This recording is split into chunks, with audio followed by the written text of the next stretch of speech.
On Saturday, June 21st, the U.S. military launched a strike against Iran in an effort to neutralize its potential nuclear weapons capability.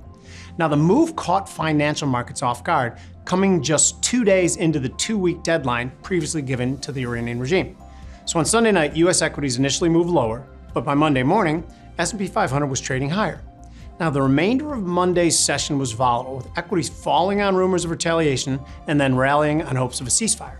By the end of the day, equities settled up nearly 1%, just below all-time highs. Now, typically, risk assets react negatively to uncertainty, and this conflict has certainly introduced plenty. Yet, so far, it appears to be acting as a tailwind for the domestic market. Of course, geopolitical unrest isn't the only factor influencing U.S. markets. Equities were already contending with economic uncertainty stemming from inflationary pressures related to tariffs. Just at the June 18th FOMC meeting, Chairman Powell noted that the full inflationary effects of the tariffs might not be felt for months, suggesting a reluctance to lower rates until there's more clarity. Now, the committee raised its inflation forecast to 3% while simultaneously lowering its growth expectations, raising concerns about stagflation.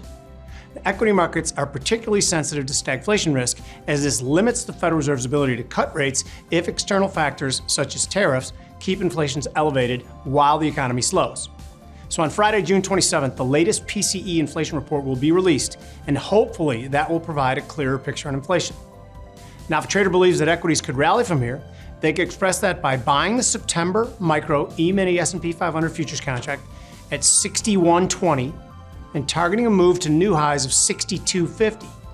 Now, a stop for this trade can be placed below at 60.30.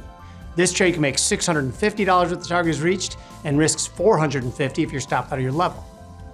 Now, if a trader believes that equities could fall from here, they could sell the September micro E-mini S&P futures contract at 61.20 and target a move back to the psychological level of 6,000 even.